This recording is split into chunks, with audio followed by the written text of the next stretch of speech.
जय हिंद बच्चों, कैसे हो? उम्मीद करते हैं आप लोग अच्छे होंगे। प्यारे बच्चों, आज का क्लास लेके फिर आप सबके बीच उपस्थित हो गए हैं। आज के क्लास में हम लोग अध्ययन करने वाले हैं पुष्प के नर भाग यानी पुंकेसर की। तो आज के क्लास में हम लोग क्या अध्ययन करेंगे? पुष्प का नर जननांग यानी पुंकेसर। तो पुंकेसर के ऊपर का जो भाग था वो भाग था आपका परागकोश, यानी जो परागकोश होता है पुष्प का नर जननांग में ही तो आता है। तो हम लोग क्या करेंगे, सबसे पहले एक अच्छा सा हेडिंग करेंगे परागकोश। क्या हेडिंग करेंगे? परागकोश।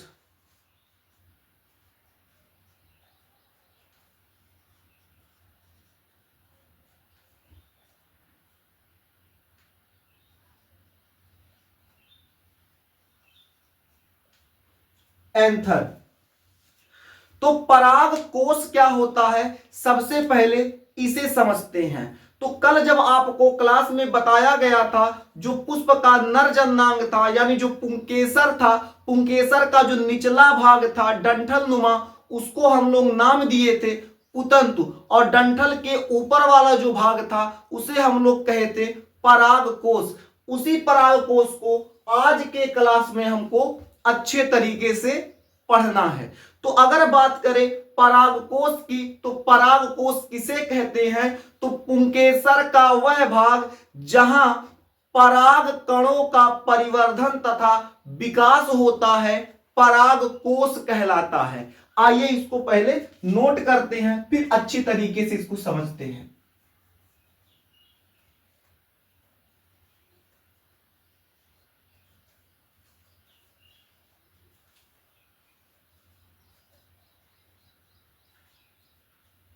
पुंकेसर का वह भाग जहां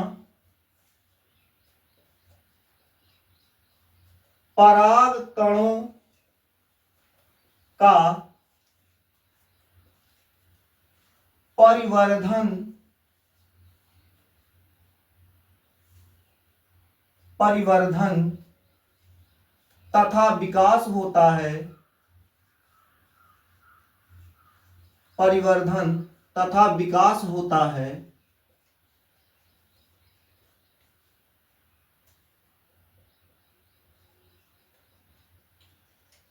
पराग कोश कहलाता है।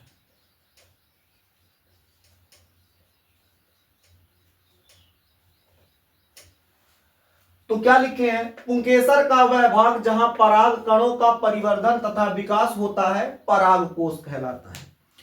इसको समझने के लिए हमको सबसे पहले एक पुंकेसर का चित्र बनाना पड़ेगा।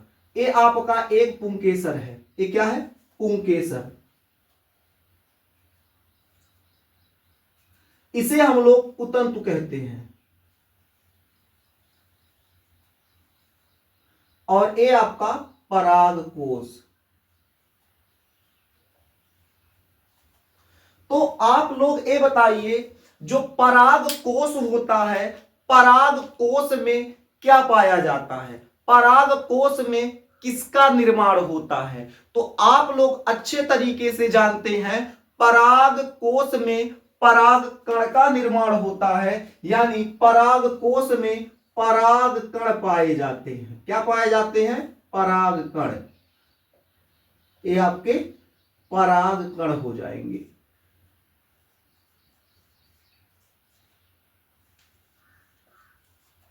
पराग कण। तो अब इसमें देखो, का वह भाग जहां पराग कणों का परिवर्धन एवं विकास होता है। तो पुष्प का कौन सा भाग है? तो पुष्प का पुंकेसर वाला जो ऊपर का भाग है, यहां पराग कणों का विकास और परिवर्धन होता है, इसलिए इस पूरे भाग को हम लोग परागकोश कहते हैं। उम्मीद करते हैं इतनी बातें आपको अच्छे तरीके से समझ में आ गई होंगी। आगे बात करें, अगर हम इसको थोड़ा सा जूम करके देखें तो देखते हैं कैसे दिखता है। तो अगर इसी चीज को हम लोग थोड़ा जूम करते हैं तो आपको ये संरचना कुछ इस प्रकार से दिखाई देती है।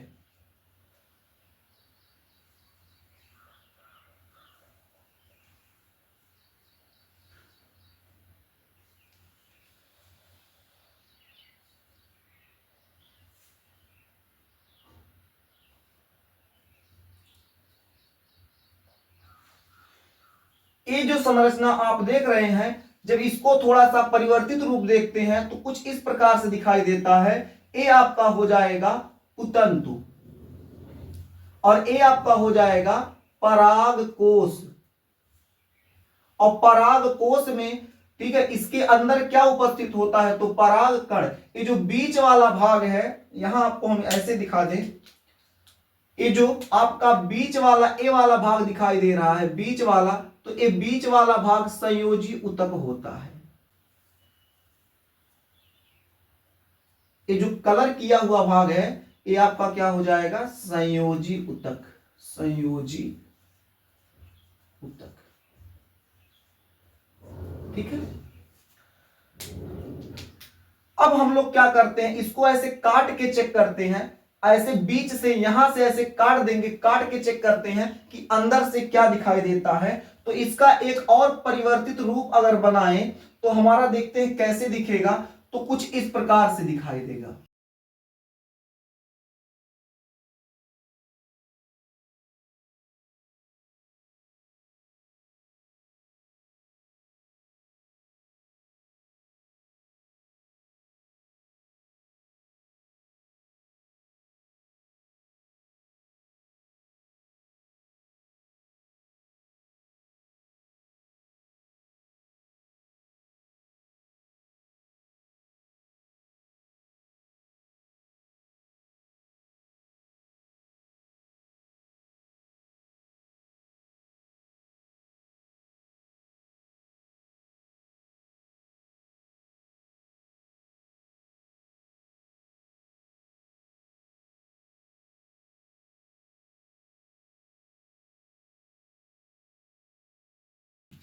इस संरचना को देखेंगे, जब इसका हम लोग अनुप्रस्थ काट करते हैं तो कुछ इस प्रकार से दिखाई देता है। ए आपका पुतंतु हो जाएगा और ए वाला भाग आपका परागकोश हो जाएगा। और परागकोश के अंदर आपको कल के क्लास में पढ़ाया गया था, इसमें दो पालियां होती हैं, एक पाली ए, एक पाली ए, और प्रत्येक पाली में दो कोष्ठ होते हैं। प्रत्येक कोष्ठ में एक लघु बीजाणुधानी होता है, यानी तो कुल आपके 4 कोष्ठ हो जाएंगे। चारों कोष्ठ में एक एक लघु बीजाणुधानी होगा, अर्थात एक परागकोश में 4 लघु बीजाणुधानियां होती हैं। तो गिन लेते हैं, ये आपको जो हरे कलर से दिखाई दे रहा है, ये चारों आपकी लघु बीजाणुधानी है। तो इसे हम लोग क्या कहेंगे, लघु बीजाणुधानी। लघु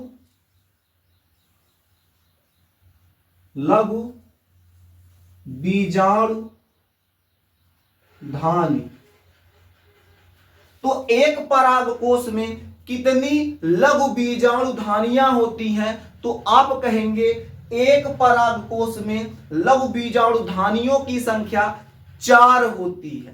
ठीक है, बात करें अब जो आपका ये जो लघु बीजाणुधानी, ये अंदर का पूरा संरचना दिखाई दे रहा है, ये पूरा अंदर वाला संरचना, इसको हम लोग बनाने का अगर प्रयास करें तो कुछ इस प्रकार से ये संरचना बनेगा।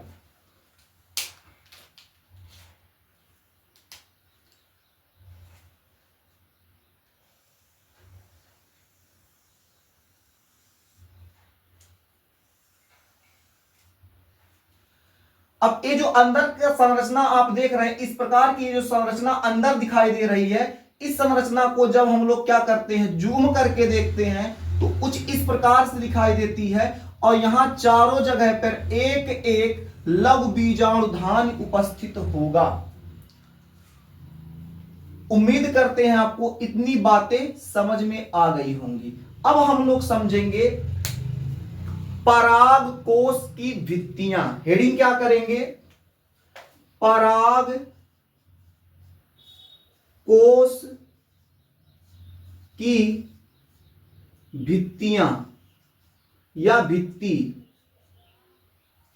पराग कोश की भित्ति, इसे हम लोग क्या कह देते हैं, एंथर वाल। एंथर वाल, एंथर वाल। अब हम लोग समझेंगे ये जो एंथर वाल होता है ये क्या होता है। देखिए, जो पराग कोश होता है, पराग कोश के अंदर 4 लघु बीजाणु धानियां पाई जाती हैं और इन बीजाणु धानियों के यहां पर इस जगह पर पराग कोश भित्ति पाई जाती है। क्या पाई जाती है? पराग कोश भित्ति यानी एंथर पाया जाता है। क्या पाया जाता है बालक? एंथर पाया जाता है। ठीक है, इसे हम लोग क्या कहते हैं? तो इसे हम लोग क्या कहते हैं? लघु बीजाणु धानी। लघु बीजाणु धानी।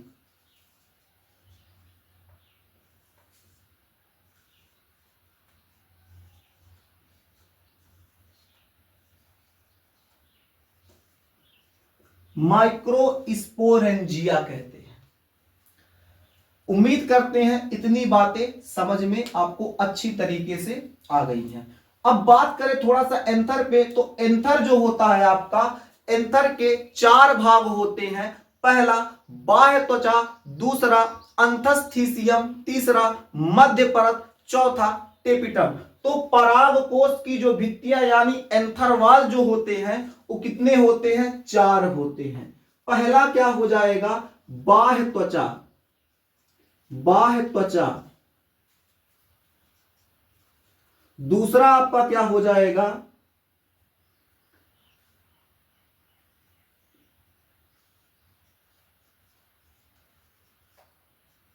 अंतस्थीसियम। तीसरा मध्य परत और चौथा टेपिटम।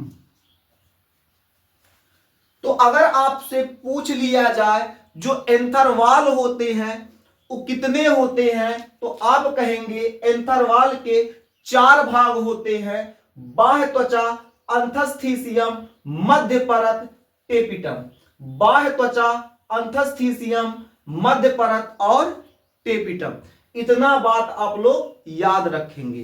तो अब आप लोग को एंथरवाल जो ए है, ए वाला भाग, जो आपका ए वाला भाग है, इस वाले भाग को हम क्या करते हैं? जूम करके आपको दिखाते हैं। 1 मिनट लाइट सही कर दे।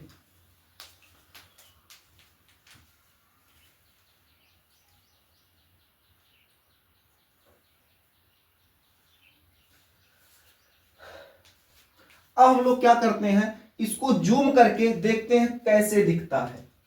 तो आइए इस संरचना को हम लोग बनाते हैं। हाँ, उससे पहले कुछ चीजें आपको बता दें। ये जो होता है आपका, ये जो संरचना पूरी होती है ये टेट्रागोनल होती है। ये पूरी संरचना कैसी होती है? तो ये जो पूरी संरचना होती है वो टेट्रागोनल होती है।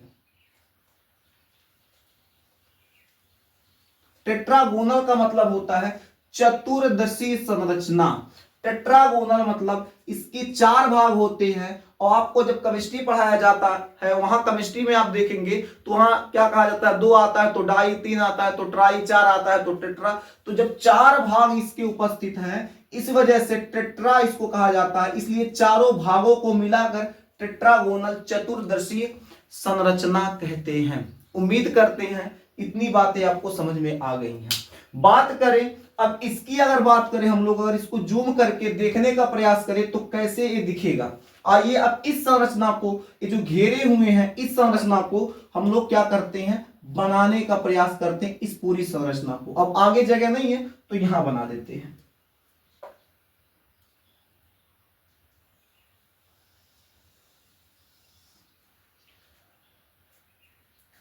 ये जो संरचना है, सबसे बाहर एक कोशिकीय परत का बना हुआ एक परत ऐसे दिखाई देगा। इस पूरे परत को हम लोग बाह्य त्वचा कहेंगे। क्या कहेंगे? बाह्य त्वचा। इसे हम लोग क्या कहेंगे? बाह्य त्वचा।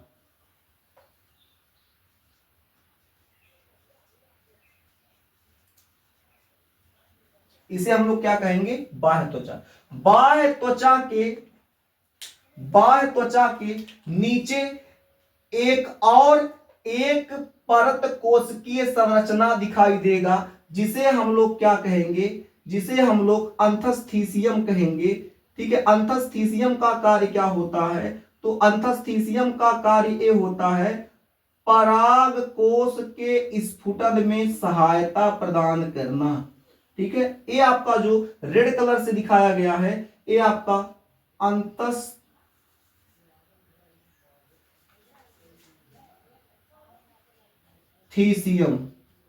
अंतस्थिसियम ए वाला भाग हो जाएगा।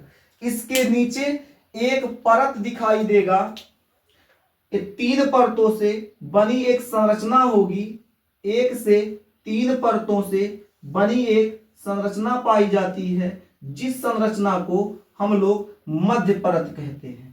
इस संरचना को हम लोग क्या कहेंगे? मध्य परत। इसे हम लोग मध्य परत कहते हैं। इसे हम लोग मध्य परत, थोड़ा सही लिख देते हैं, मध्य परत कहते हैं। इस संरचना को क्या कहा जाता है? मध्य परत। और मध्य परत के नीचे स्थित भाग को टेपिटम कहते हैं। तो मध्य परत के नीचे स्थित भाग को क्या कहा जाता है? टेपिटम कहा जाता है। मध्य परत के नीचे स्थित जो भाग होता है इस भाग को टेपिटम कहा जाएगा, टेपिटम।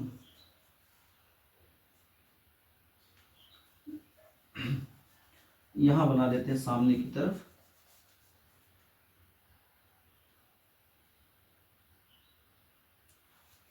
ये जो भाग होगा टेपिटम, क्या होगा? टेपिटम होगा। ठीक है, टेपिटम के अंदर लघु बीजाणु मात्र कोशिका उपस्थित होता है। टेपिटम के नीचे लघु बीजाणु मात्र कोशिका उपस्थित होता है। इसे हम लोग कहेंगे लघु बीजाणु, लघु बीजाणु मातृकोशिका, मातृकोशिका। अब यही जो लघु बीजाणु मातृकोशिका होती है आगे चलकर पराग कण का निर्माण करती है। तो जो आप पराग कण यहां ऐसे नॉर्मल देख रहे थे उसको प्रोसेस के रूप में जब आप देखते हैं तो देखिए कितने अंदर इसका विकास होता है। ठीक है, तो उम्मीद करते हैं इस पूरे चीजों को आप अच्छी तरीके से समझ गए होंगे। यदि समझ गए हैं तो नोट कीजिए। नोट करने के बाद आपको पढ़ाया जाएगा बाह्य त्वचा, अंतस्थिसियम, मध्य परत, टेपिटम। ये क्या होते हैं इनके बारे में हम लोग अच्छे तरीके से अध्ययन करेंगे। सबसे पहले इसको आप लोग नोट कर लीजिए।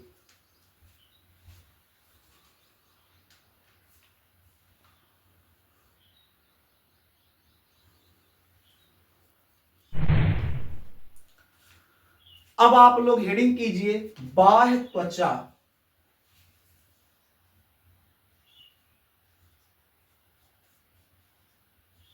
बाह्य त्वचा। अब हम लोग समझते हैं ये जो बाह्य त्वचा होता है ये क्या होता है।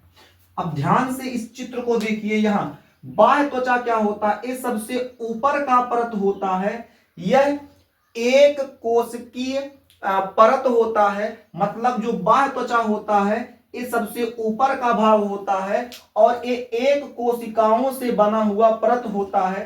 कितनी कोशिकाओं से? तो एक कोशिकाओं से बना हुआ ये क्या होता है? परत होता है। ठीक है ना, इतना बात हम लोग क्या कर लेते हैं? नोट कर लेते हैं। इसके अलावा जो एक बाह्य त्वचा होता है क्या होता है? इसको रक्षा प्रदान करता है और ये स्पोरोपोलिन का बना होता है। इन सब बातों को हम लोग क्या करते हैं? नोट कर लेते हैं। पहला जो बाह्य त्वचा होता है यह सबसे बाहरी परत होता है।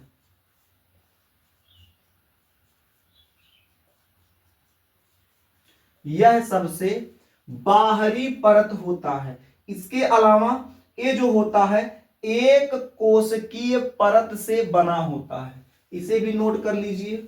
यह एक कोशिकीय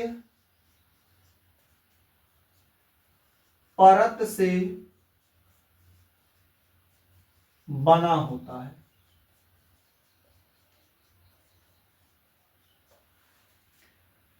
इसके अलावा यह आपका क्या होता है, ये एक रक्षात्मक आवरण होता है, ये पूरे अंदर के भागों को रक्षा करता है। तो लिख ले, रक्षात्मक आवरण है। यह किसका बना होता है, तो स्पोरोपोलेनिन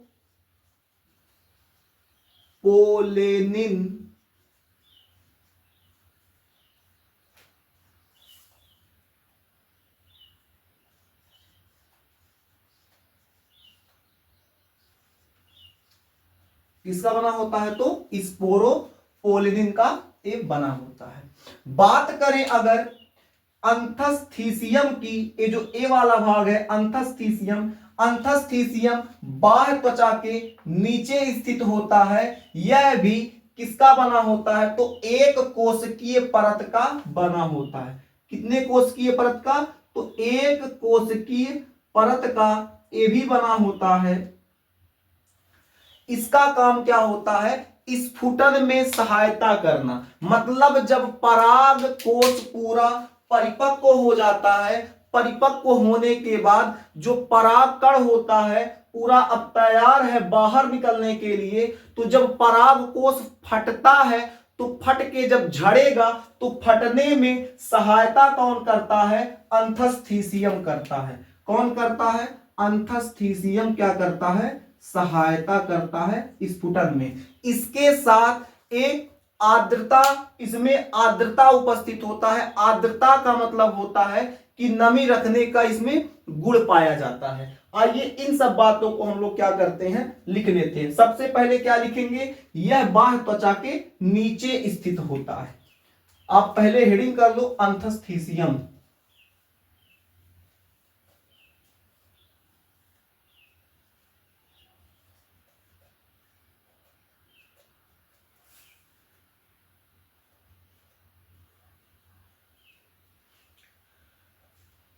यह बाह्य त्वचा के नीचे स्थित होता है।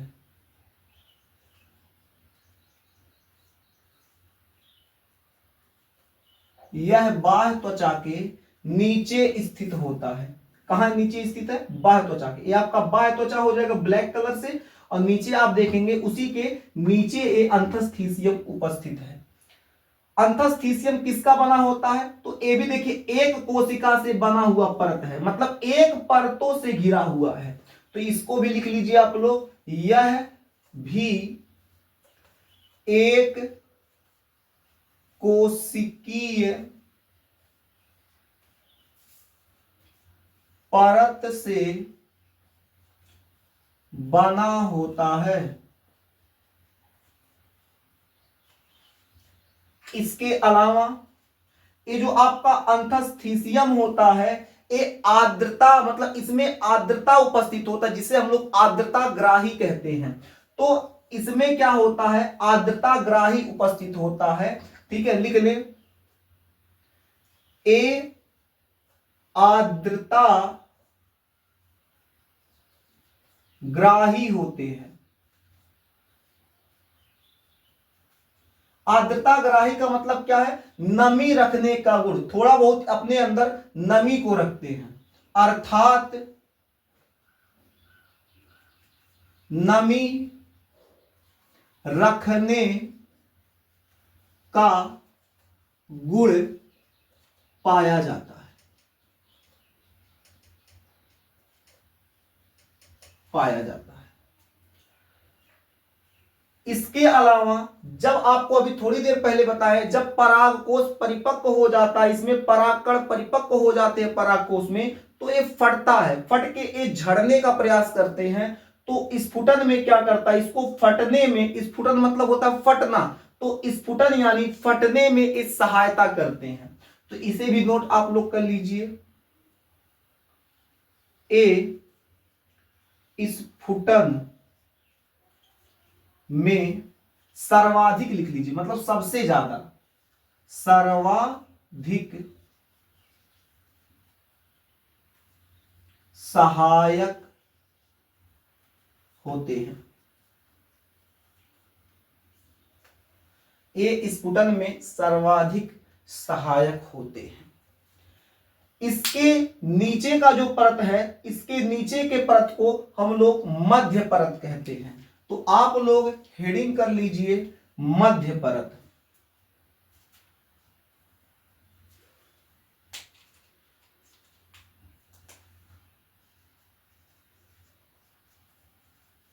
मध्य परत,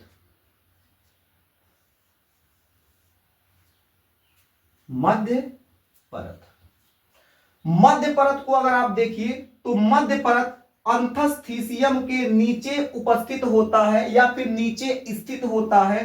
मध्य परत 1 से 3 कोशिकाओं से बना होता है, या ऐसे कह सकते हैं मध्य परत 1 से 3 परतों से बना होता है। मध्य परत अल्पकालिक विकसित होता है, मतलब ये लंबे समय तक क्या होता है, उपस्थित नहीं होता। इसका जो जीवन होता है बहुत कम होता है, बहुत थोड़ा होता है, कह सकते हैं अल्पकालिक होता है।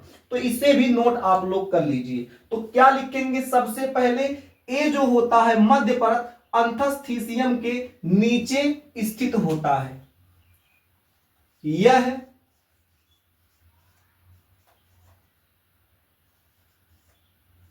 अंतस्थीसियम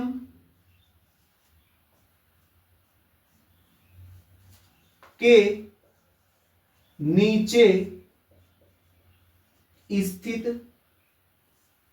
होता है।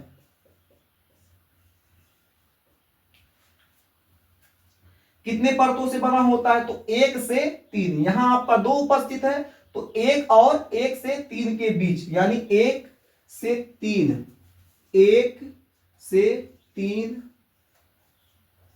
परत से निर्मित होता है।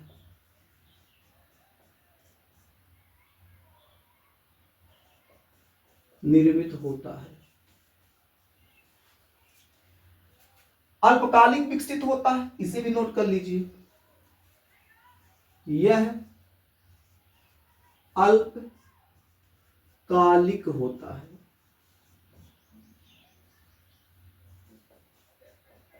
अल्पकालिक होता है।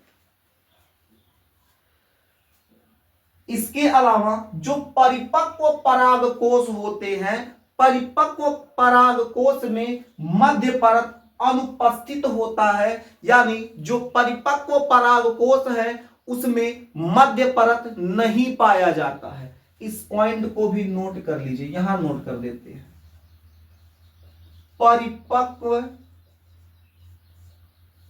पराग में, परिपक्व पराग में यह अनुपस्थित होते हैं।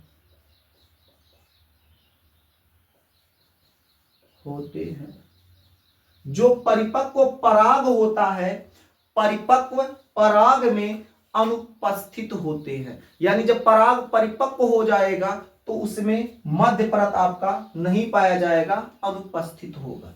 इसके बाद हम लोग बात करें टेपिटम की, तो अब हेडिंग कीजिएगा टेपिटम। Tapetum, tapetum. बात करें टेपिटम की, तो टेपिटम मध्य परत के नीचे स्थित होता है। यह भी एक कोशिकीय परत का बना होता है। तो इसे भी नोट कर लीजिए। टेपिटम कहां स्थित होता है, मध्य परत के नीचे। तो लिखेंगे यह मध्य परत के नीचे स्थित होता है। यह मध्य परत के नीचे स्थित होता है। यह भी एक कोशिकीय, यह भी एक कोशिकीय परत से बना होता है। अब अगर बात करें टेपिटम की, तो टेपिटम जो होता है वो विकासशील पराग को पोषण प्रदान करते हैं, भोजन देने का कार्य करते हैं। तो टेपिटम का एक खास काम जो होता है, क्या होता है, विकासशील पराग को पोषण देने का काम करते हैं। तो ये भी नोट कर लीजिए, यह विकासशील, या ए लिखिए, ए विकासशील पराग को पोषण प्रदान करते हैं, पोषण प्रदान करते हैं। इसके अलावा टेपिटम जो होता है पोलन किट का निर्माण करता है, पोलन किट का निर्माण करता है। उम्मीद करते हैं ये क्लास आपको अच्छी तरीके से समझ में आ गया है। यदि अच्छी तरीके से समझ में आया है तो अपने मित्रों के पास क्लास को शेयर कीजिए, अपने मित्रों को भी बताइए कि सुरेंद्र सर अपने चैनल संस्कार क्लासेज बाय सुरेंद्र सर पर पूरा बायोलॉजी का क्लास एक एक चैप्टर वाइज, लेक्चर वाइज लेके आए हुए हैं, तो ताकि आपके मित्र जो हैं हमारे चैनल से जुड़ जाए, ताकि उनका भी शिक्षण कार्य अच्छे ढंग से, अच्छे तरीके से हो सके। फिर मिलेंगे आपसे अगले क्लास में, तब तक के लिए जय हिंद।